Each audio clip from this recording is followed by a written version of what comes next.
Хоёрдугаар учир шалтгаан нас нэмэгдэлгүй бөгөөд тасралтгүй хасагдаж байгааг санах хэрэгтэй. Бид бүхэн магадтай өөхөх бөгөөд урдын шидэгдсэн үйл дээр өчүүхэн ч нэмэгдэл үгүй агаад агшин агшнаар үхлийн эзэн дор улам улмаар ойртсоор л байна. Бодисадын явдалд орохуйгаас дурдахад өдөр шөнө зогсоо зайгүй өнгөрсөн л энэ нас барагдах. Өчүүхэн ч нэмэгдэлгүй атал өөрөө яахан үл өөхөх.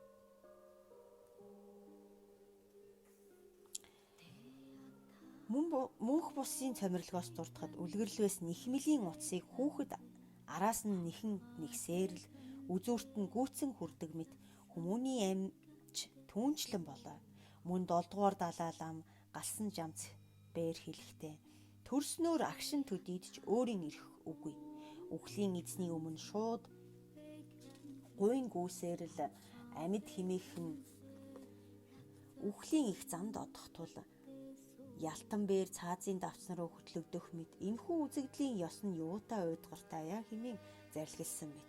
Өөрөөр хэлбэл төрсөн цагаас эхлэн үхлийн газар руу амрах оромч үгүй уралдааны мориноос хурдан гүйж одох болоо. Жингэл уралдааны морь богинохон хугацаанд чадхуй альжаалаа сэргийх боломжтой юм.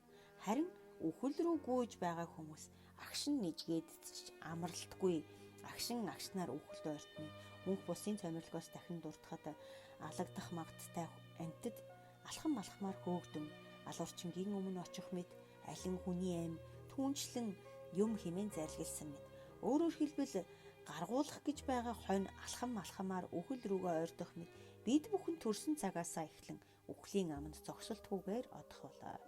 Бид чинь урд насныхаа хэмжээг ихэнхийг нь үрсэн бөгөөд харин үлдэгдэл нь цөөхөн болсон буй за. Тэгээд ч амьсгал цаг өдөр сар жилийг барсан агаад бидний үхэх өдөр айсвэ. Үхэл гинэд ирэхвэ. Харин үхэхгүй хэмээн санаа амар суухын арга үгүй. Бид бүхэн тайван амгалан нойрцох болоо. Гэвч унтх үед ч үхлийн эзний ам руу хурдан түргэн гүйхүүлгөө. 3 дугаар учир шалтгаан нь амьдын цагт ном үлдэх чөлөө үгүй агаад магадгүй үхэхийг санах. Нас машид богино бөгөөд та ном үлдэх чөлөө үгүй байсаар л үхэх болоо. Та 60 хүрнэ гэж бодъё. Тэгвэл та бүхэн шүн унтах тул насныхаа хагасыг унтсаар л барах шүү дээ. Үлдэгдэл 30 жилийг та нар хоол ундаа зооглох тэргүүтнээр хасаж орхих юм. Эдийгээр хөлөө хорсноор 4 тасалгаад бясалгалыг үлдэвчиг номонд зориулах 5 жилээс илүү хэдрэхгүй. Бид бүхэн цагаан сар болохоор шүтэн барилдлага сайтай хэмээн баясан цэнгэж үлддэг. Түүнээс их ерөөлийн дүүчин өдрүүд тэргүүтэн сар бүр тодорхой баярын өдрүүд тохиох тул алгасран өөмцөрсээр байгаад жил өнгөрч бүр цаашлаад хүмүүний нийгэм нас барагдах юм. Гүнтэн Римбучибээр хэлэхдээ анхааран авч үлдээ хэмээн санах 20 жил. Анхааран авч үлдээ хэмээх 20 жил. Анхааран авч үйлдсэнгүй гэх 10 жил. Алин хүмүүний насыг хоосон өнгөрүүлсэн намтар мөн хэмээн зарлигласан мэт. Өөрөөр хэлбэл няхлах хүүхэд байхын цагт номыг дурдахгүй, түүний дараа номыг үлдэхийг хүссэн ч үлдэх хэрэгтэй хэмээснээр гарын авлага доор авахгүй тул ном ирэхгүй. Чингээд өтлөж хөгшөрснөөр хой төрөлдөө ерөөлөгч тайлбаж сундаа хэмээхээс өөр юу ч хийж чадахгүй. Өдгөө зарим хүмүүс ном үлдэх юмсан хэмээсээр алгасрах болоо. Зарим нь ээж ааваастаа номыг үлдэж чадсангүй хэмээн гимшиж буй хүмүүс асар олон байна шүү дээ. Бид бүхэн тэр хүмүүсийг харахуул гин дор харахаагаад өдөр бүр ном үлдэх зав чөлөөгүй, утгагүй, ажил үйлдвэр дор хүч тавилгүй, чин зүрхнээсээ үхлийн эзэн болох эрлэгийн илч бидний толгой дээр буухаас өрсөж ном үлдэх ёстой хэмээн бодоорой. Ж Агван Жамбабээр хэлэхдээ үлгэрлвээс талын дунд их том арвайн овоолго байх агаад түүнийг урсгачих их үерийн ус бууж байгааг нутгийн эмэгтэй харснаар юу ч хийж чадахгүй зогсож байснаа нэг ширхэгч арваа авч амжаагүй байхад нь урсах болно. Үүний оронд та бүхэн хичээнгүй мөн алгасралгүйгээр чадах ядгаараа зөөх аваас адаглаад л 4/1-ийг нь авна. Чадвал хагасыг нь ч болов авна. Бүр азтай бол огоот гүйцэтгэлээр авах болно. Түүнчлэн бид бүхэн үхэл ирэхээс өмнө 3 төрлөختний мөрийг айлж чадах чинээгээр анхааран авах хэрэгтэй хэмээн зарлигласан бүлгөө. Тэр мэд дээрх 3 учир шалтгааныг санснаар магадтай үхэх юм байна гэд номыг үлдэхийг лавлан шийдээрэй. Хизээ үхэх нь болзоогүйг санаарай. Үүнд 3 учир шалтгаан бий. Нэгдүгээр учир шалтгаан нь ялангуяа цөвүүн цагт замбуу твд насан дор магадгүй. Тэгээд ч та бүхэн хизээ үхэхээ мэдэх ахуул эхлээд дайснаа номогдохож саднаа тэтгэх гих мэт ертөнцийн ажил үйлдвэрээ гүйцээснийхээ дараа амгалантай жаргалантай номыг үлдэж болох шүү дээ. Харамсалтай нь хизээ үхэх нь магадгүй тул хизээ үхэхийн болзоо үгийг санах аваас хэрэг ихтэй. Авдрмаагаас хэлэхдээ яруу бусдууд твийн нас нь 1000, бусад твийн хагасаар багасхал замбуу твд магадгүй бүгд эцэстээ 10 нас хүрнэ. Эхэндээ хязгааргүй болоо хэмээн зарлигласан мэд. Өөрөөр хэлбэл бусад твүүдийн нас нь багатай, магадтай юм. Харин замбуу твд эхлээд насны хэмжээ хязгааргүй байж байгаад эцэстээ 10 нас хүрэх хэмээн зарлиглжээ. Ерөнхийдөө замбуу твийн нас нь магад үгүй бөгөөд ялангуяа цөвөн цагийн үед бүрч магад үгүй болох юм. Бид бүхэн ерөнхийдөө үхэхгүй хэмээн бодохгүй боловч би үхэх нь ч үхнэ. Харин энэ жил үхнэ гэж хаанаас байх вэ дээ хэмээх бодлыг үхэх хүртлээр агуулдаг шүү дээ. Ингэж бодох хідэн учир шалтгаан бий бөгөөд зарим нь би залуу зандан юм чинь яахан үхэх вүлээ хэмээн бодож магадгүй. Тэгвэл хичнээн залуу байсан ч туслахгүй буй за. Үхэхийн цагт хөгшин залуугийн ялгаа огт үгүй агаад хүүхэд нь эцэг ихээсээ төрүүлэн үхэж байгаа тохиолдол өдий төдий байгаа биз дээ. Тэгээд эцэг их нь хүүхдээ оршуулдаг шүү дээ. Үнэн хэрэгтээ биднээс залуу хүмүүс өчнөөн олноороо үхснийг санахгүй байна уу? Зарим нь төрсөн даруйдаа үхэх болоо. Түүнчлэн зарим нь би өвчнгүй эрүүл саруул юм чинь үхэх гэж байх уу хэмээн бодож болох л доо. Чингвэл энэ нь ч магад үгүй ажээ. Хэвтэрт орсон өвчтөн үхээгүй байх зур өдий төдий эрүүл саруул хүмүүс зуурдын үхлээр үхэж байгаа нь олон тойд юм. Мөн зарим хүмүүс аягтай хоолоо зооглож дуусаагүй байх үедээ үхэж ивүүтгэх болоо. Тэд хизээж хоол ундаа зооглож гүйцэхээсээ өмнө үхнэ гэж бодоогүй байлгүй. Зарим хүмүүс хурал хийгээд хурал хүйд 2 хөлөөрөө ороод буцаж гарахдаа бусдаар үүрээ дамнуулан гардаг. Ноёд түшмэд төр засгийн далаацтай том төлөвлөгөө боловсруулаад түүнийгээ гүйцээж чадалгүй үхэж ивүүдэх болоо. Зарим дээд төрлөختний сүмбэм дотор дуусгаагүй үлдсэн бүтээлүүд бий. Тэд бүтээлийнхээ нэрийг хайрлаж улмаар гүйцээж чадалгүй гаслангаас ангичсгаасан билээ.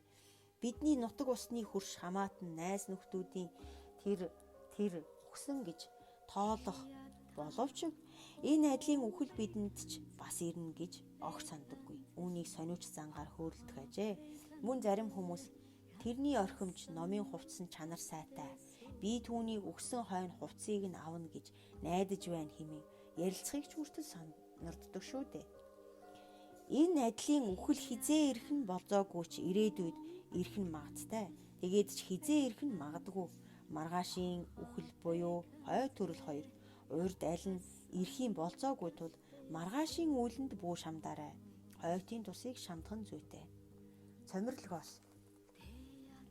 Өглөө үдсэн олон хүмүүсийг үдэш орой үл үзэх болоо.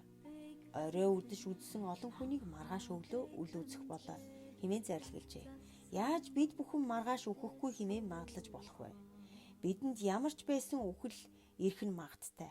Чухам хизээ ирэх нь болзоогүй бөгөөтөл үхлийнхээ бэлтгэлийг базаагаагүй байгаа шүү дээ. Мөн бид чинь заавал өтлөж хөгшөртлөө насчихын баталгаа үгүй. Харин өтөл буурал болсон цагтаа насныхаа буйныг эдэлсэн шиг суухын бэлтгэлийг жигдрүүлэх нь магадгүй эндүрл юм шүү гэдгийг санаарай.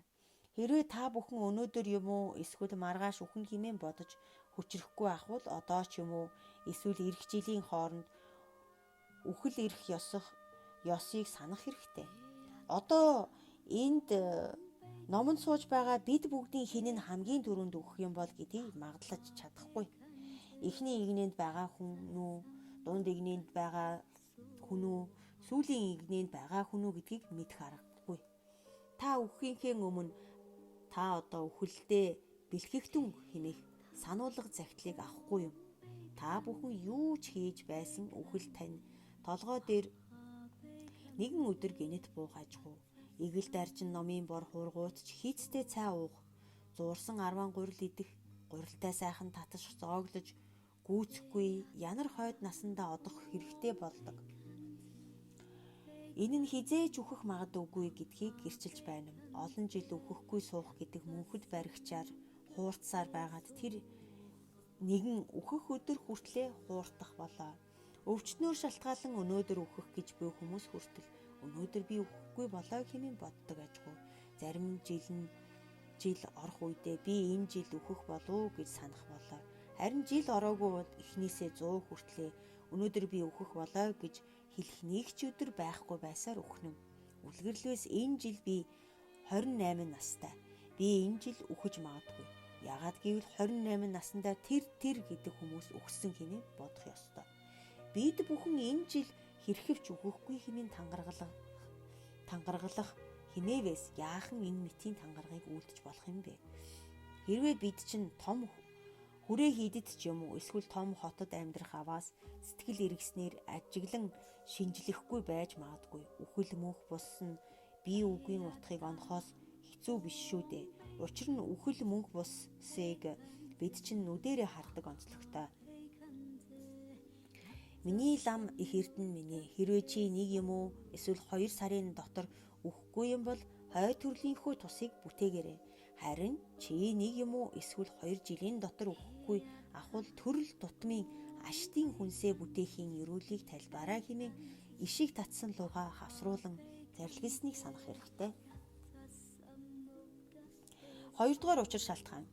Үхлийн шалтгаан олон агаад амьдрахын шалтгаан цөөн учраас хизээ үхэх нь магадгүйг санах.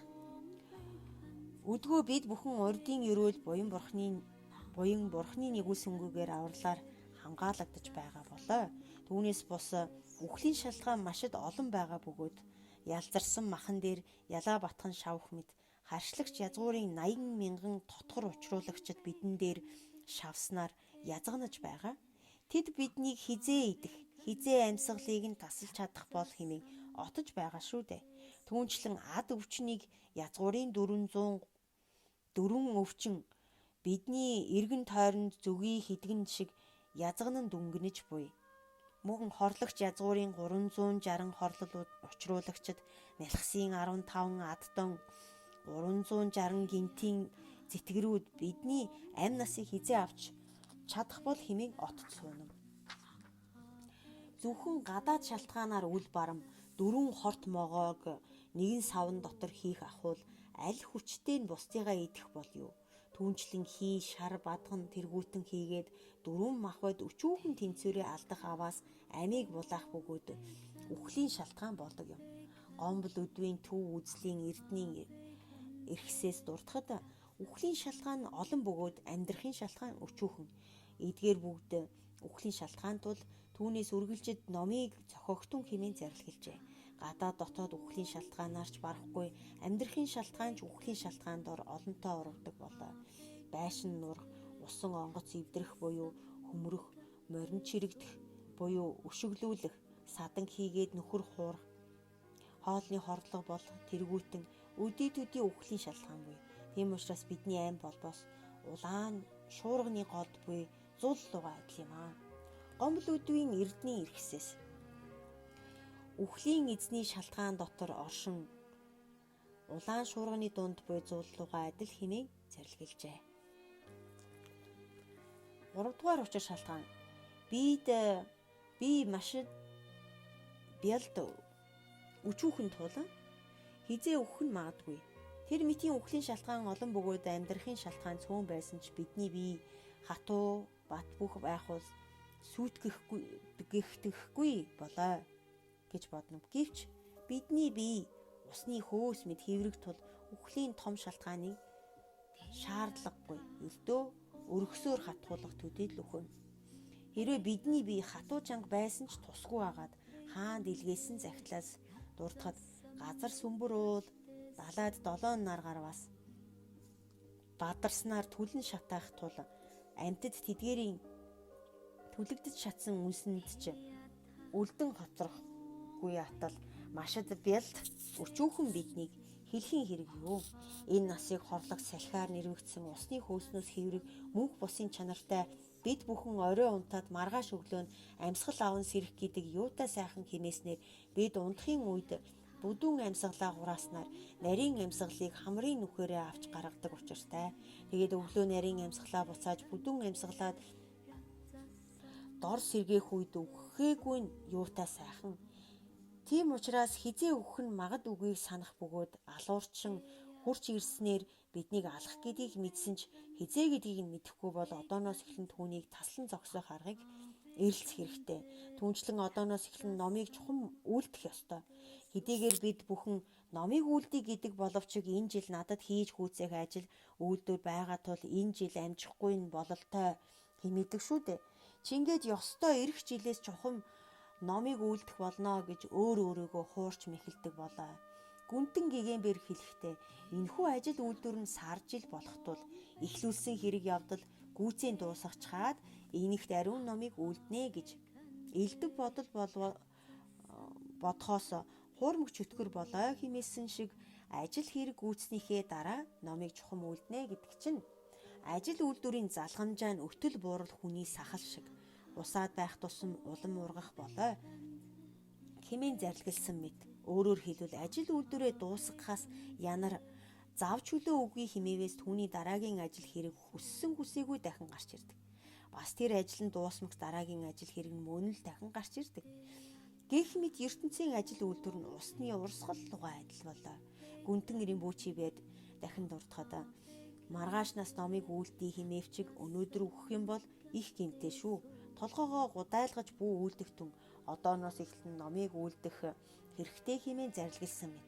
Үүнийг гүйцээснээр номыг үйлдэх ч юм уу эсвэл маргаашнаас номыг чухам үйлдэх хэмээх тэргүүтэн зорих аваас эдгээр ажил үйлдвэрүүдэд ч хизээч гүйцэхгүй агаад таны үхэл чинь магадтай ирэх юм шүү.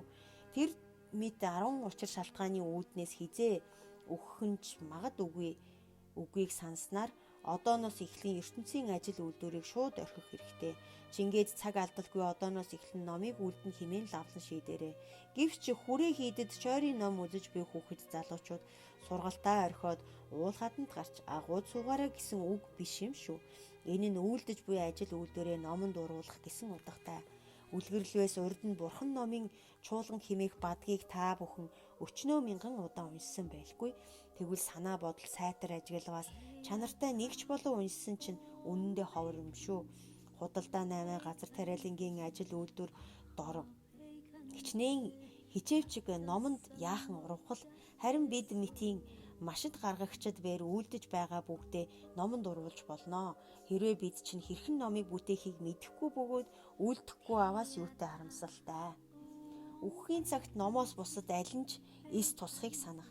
Нэгдүгээрт эд таваар туслахгүй. Магадгүй та эсвэрэ хурмас тэнгэр хүрдэн орчуулагч хаан байвчиг үхэхийн цагт нэг ширхэг зарц боолыгч болов хамт аваад явж чадахгүй. Мөн үхэхийн цагт та бүхэн нэг ширхэгч эд таваарыг аваад явчих эрх үгүй. Түүнчлэн та улс гүрэн бүгдийг захирдаг эзэрхэг хаан байсан ч үхэхийн цагт ширхэг 10 төдийч аваад явахгүй. Та үхэхийн цагт гуйрынчингаас ялгалгүй болох бөгөөд таягаач хүртэл орхиод явах хэрэгтэй болно. Хаан болвоос хаан суурь орхидог, харин гуйлагчин болвоос таягаа орхин одох болоо. Найлзуур модны судраас 100 жил хүрэлцэх эд байвчиг үхэхийн цагт өлбөрлөн одох болоо. 100 жил хүрэлцэх хувцас байвчиг үхэхийн цагт нүцгэн одох болоо. Бодисадын явдалд орхуугаас дурдахад бүгдийг орхиод одох гэдгийг биебээр ис ухаарсан учраас садан хийгээд садан бусын тулд саар хилэнцгийг үйлдэлээ бий. Төрхийн цагт ганцаараа төрсөн, үхэхийн цагт ч ганцаараа үхэн. Бусдын зовлонгийн хувийг авахгүй тотгорлож үйлдэх садангаар юугаа хийх хэмээвэ гэж зарлиглжээ. Урд нэгэн хүмүүн их том чулууг зүлгсээр байж дөрвөлжин болгожээ. Гэтэл өөр нэгэн хүмүүн бээр түүнийг ийн асуув. Та үнийг ингэж зүлгэж яах гэсэн юм бэ гэж асуухад юу ч хийх гэсэн бишээ. Зүгээр л хаях гэсэн юм гэжээ. Түүнчлэн та бүхэн үхэхдээ энэ насандаа хурааж хоримтлуулсан эд зүйлсээ бүгдийг нь орхиод одох болно. Хоёрдугаар учир шалтгаан хамаатан садан туслахгүй. Үхэж буй хүнийг боол, царц, шав, хайрт, янаг, садан тэргүүтэн хүрээлэх бөгөөд зарим нь хөлийг нь барьж, зарим нь гарыг нь барьсан ч туслахгүй. Тэднийг хүртлэн аваад явахгүй агаад сор ганцаараа зуурдын орны хавцлаар одох болно.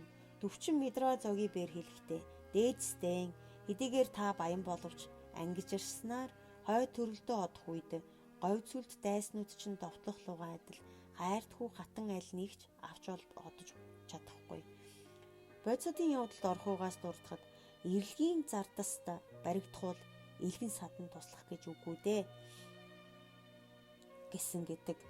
Банчин лувсан чойжин жансан бээр хэлэхдээ та бүхэн хайр садангаасаа аштад хаагцах болно хэмээн зарлаглав. Хэрвээ зарим нь эрх өвлийн дундуур үхэн гэж бодоход тэдний хичнээн төлөвлөгөө нь хэрэгжих боллоо.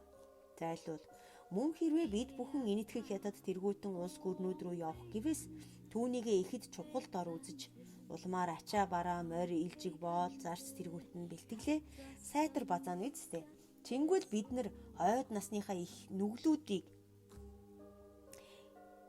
насны их нүүдлийг хийх үед нөхөрч үгүй, эд таваарч үгүй, цор ганцаараа одох болоо.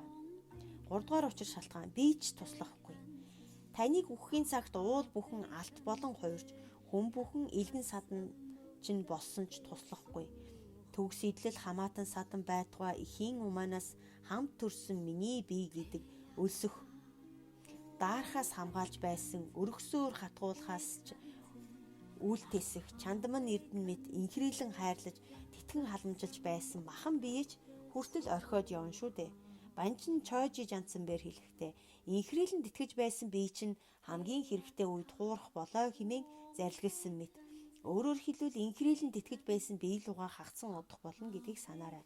Тэр мэт энэхүү 3 дугаар учир шалтгааныг санах агаад айж мэтарснаар тус болохгүй хэмээн санаарай. Гүнтэн дамби домбэ бээр хэлэхдээ ном болбоос хуурмаггүй мөрийг үзүүлэн заагч. Ном нь алс холын замын чинь бэлтгэлийг базаагч. Ном болбоос зорчход бэрх замын сартвах. Мөн номонд одооноос 3 үдээрээ найруулаарай. Ж мэлрава бээр хэлэхдээ ангэ няма балдар бума эрх баялагт сүсэгтэн ихээ энэ наснаас хойт замын хот тул хүнсний гурилаа бэлтгэсэн үү? Хүнсний гурилаа базаагаагүй бол өглөг өгөхийг эрэлцээрээ. Ангэ нима балдара бума энэ наснаас хойт нь аимшигтай хүргэгч нөхрөө бэлтгэсэн үү? Хэрвээ бэлтгээгүй байгаа бол дээдийн номыг эрэлцэж үйлдээрээ хэмээн зарлигласан мэт.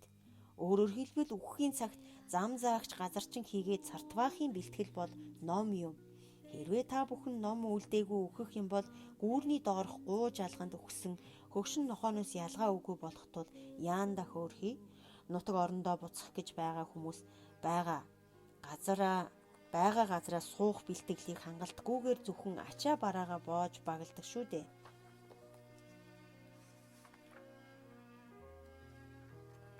Түүнчлэн насны оронгоор халдаагүй номыг үлдэхтөр лавлан шийдээрэй. Үхлийн байдлыг дадуулах. Энэ нь миний лам их эрдний зарлигласан овдос мөн. Мөн үүн дээр амтлагын хөтөлбөрийг тэтгэх ёсыг эрхэмлсэн учраас энэ мэтчлэнгээр санах аваас хэрэг ихтэй. Тэгээж та бүхэн авралт нэгүүлсэгч хийгээд банчин лувсан чойжи жанцангийн зуурдын хавцлаас гэтлэг сойрхлыг талбах сударт зарлигласан нугуудыг ч дурдж үзээрэй.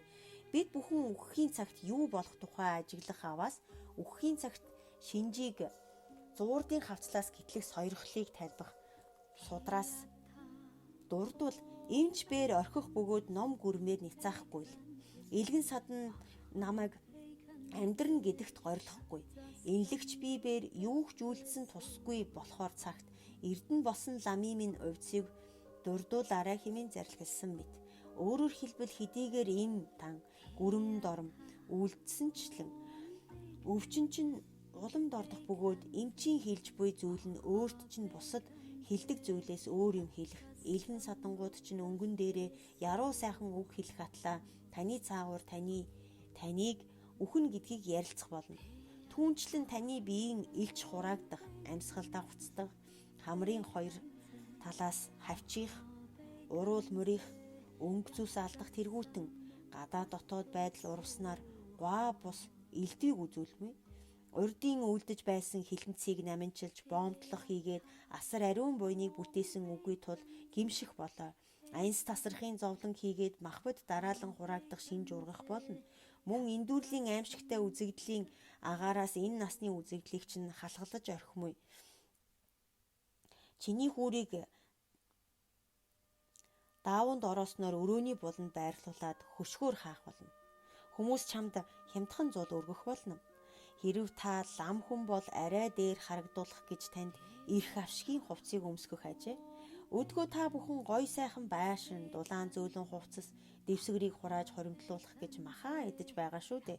Харин таныг үхэхийн цагт хүүрийг чинь олсоор 3 удаа ороогоод нүцгнээр нь чулуун дээр орхих буй за. Өдгөө та бүхэн амттай сайхан хоол ундыг төгс идлэж байвчиг үхэхийн цагт сүрийн үнрээр хооллох хэрэгтэй болно.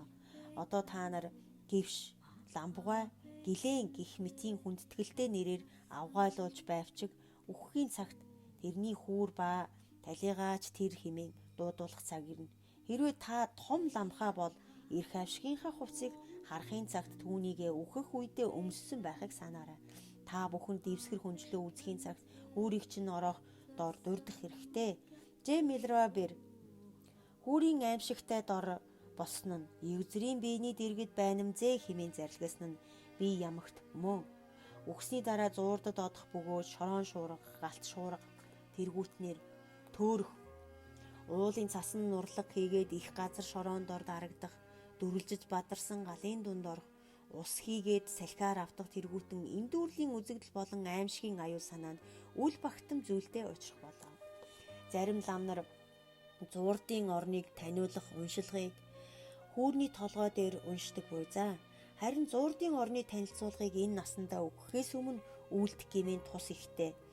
Өдгөө бид бүхэн тансаг амттай эдээ ундааг үргэлжид төгс идлэж байгаа билээ. Гэвч бид үхэхийн цагт тэр мэд байхгүй бөгөөд намайг энд суулгаад өгөөч хэмээн бусдыг гуйх болно. Бид бүхэн амьд сэрүүн цагтаа ном үйлдэхгүй байгаа юм чинь үхэхийн цагт ном үйлдэнэ гэж хаанаас байх вэ дээ? Зуурдыг таниулах, уншлах тэргүүтэн Бурхны айдастад санаанд багтамгүй учраас өчүүхэнч болоо тус болох байх л та. Үхлийн байдлыг бясалгах сурвалжигч бодисодын явдалд орхуугаас дурдлаа. Үүрийн газар бусдын тавьсан хөсөр яс болон таны бие хоёр хоорондоо адилхан жамтай гэжээ. Хизээ би ухаарах болдоо хэмээн зарлигласан мэд өөрөөр хэлбэл өдгөө бусад үхэж ивүүцснээр хүүрийг нь үхээрийн газар хайсан хийгээд таны яс хоёр ялгаагүй агаад хизээ нэгэн цагт яс чинь тэр мэдчлэнгээр хэвтэх болно. Хүүрийн газар хэвтэж буй хүүрнүүд эхлээд таны биетэй адилхан байсан бөгөөд хүмүүс тэдгээрийг инхрэлдэг байсан болоо. Энтгийн их бүтээлчид ганлан буюу хүний дунд чүмэг болон хүний гавлыг барьснаар аимшигтай дүрэн байдлыг үзүүлж айлган сүрдүүлэх зорилготой байсан бос үхэл мөг бусыг дурдахын тухайд байсан ажээ. Тэрхүү гавл нь урд хүний толгой байсан агаад түүнийг хумсаар ялимгүй майжиж төдийл яа хэмээснээр инхрэлдэг байсан шүү дээ. Хэрвээ та игэл даржин номын бор хувраг бол таны өрөөг сулж үлдэх агаад хэн нэгэн таны өрөөг эзэмшгээр ирээд энэ өрөө тэрнийх байсан юм. Харамсалтай нь тэр 40 хоногийн өмнө өгсөн тул одоо би энд амьдрах болсон хэмээх биз. Таны өмсөж байсан номын хувцсыг чинь хэн нэгэн өмсөн. Энэ хувцас болбоос талигаач тэрнийх байсан юм. Би 40-өөр худалдан авсан юм гэх мэтчлэн. Түүнчлэн бидний эд хэрэгсэл хувцас тэргүүтнийг одоохондоо бусад төгс эдлэж чадахгүй байгаач нэгэн өдөр бусад хүмүүс тэднийг худалдан авснаар эдлэж хэрэглэх цаг магадтай ирэх учиртай. Түүнийгч 7 дугаар далай лам галсан жамц бэр хэлэхдээ учрал түүнийг орхих цаг магадтай ирэх тул үүнийг зээлсэн нь юутай, баясгалантай химэн зарлигсан мэт эдгээр зүйлүүд чинь ердөө түр хугацааны зээл юм шүү дээ. Хэрвээ та өөрийгөө үхэх болон химэн оюунд чинь ургахгүй бол бусад хүмүүс үхэж байгааг очиж үзээрэй. Тэр үед сэтгэлд чинь ургахгүй байна гэж байхгүй байлгүй. Бид бүхэн үүнийг сандаггүй мөртлөө ирээн олс харахын цагт юунд айн сочиж үлдэнэ вэ? Чухамхүү бид төдий хэмжээний айдсыг сэтгэлдээ төрүүлэх хэрэгтэй. Бидний нас ахар тул нэг номын хувцсыг илээж бараагүй байхдаа ч үхэж магадгүй. Үүнийг хаанд увдсэлсэн судраас зарлигсан болоо. Идээ хувцс тэргүүтнийг элбэг дэлбгээр идэхийн цагт дээрэнгүй байхын ерөндөг болбоос мөнх бусыг бясалгах ёс хэмээн улаан малгайт гиндэн дансан жамцангийн мөрийн зэрэгт номлосон дагуу санаарай. Та бүхэнд өөрийнхөө хувцас тэргүүтнийг төгс идэхийн үед эдгээр нь намайг өнгөлөх төдийл зүйл бөөгөөд хизээ нэгэн цагт бусад бээр эд зүйлийг минь хоорондоо хувааж улмаар энэ бол талигаач тэрний химэн өгүүлэх болно гэдэгт эргэлзээгүй гэж бодоорой. Өдгөө бид биеэ инхрийлэнт итгэж байгаа агаад энэ нь хизээ нэгэн цагт хүүр болон хойрно. Тэр цагт хүүрийг чинь харахаас сэжиглэж айх бөгөөд хүрвээс бөөлж цутгахын орон болно. Шингээд хүүрийг чинь олсоор ороох тэргүүтэн элдвийн зүйл хийх болно шүү дээ. Таны хэрэглэж дуусгаагүй үлдээсэн арваан гурилаар чинь балин дахил өргөх болно. Мөн толгойн чинь дэргэд хэн нэгэн зуурдын танилцуулгыг унших байлгүй. Түүнчлэн таны гавлыг ч бусад аваад энэ талигаач тэрний гавл шүү дээ. Уг учир чанар нь муугуйлтай химэн хилүүлэх цаг ирэх нь магадтай. Тийм учраас та бүхэн одооноос гимшихгүй байхыг магадлаарай. Үхэл мөнх бусын онол үндэст төрөх хэмжээ нь гівш хараагваа лугаа адил болоо хэмээн зарлаглав. Бовонхоо гигэнбэр үүнийг дунд зэргийн хэмжээнд дахин номлосон билээ.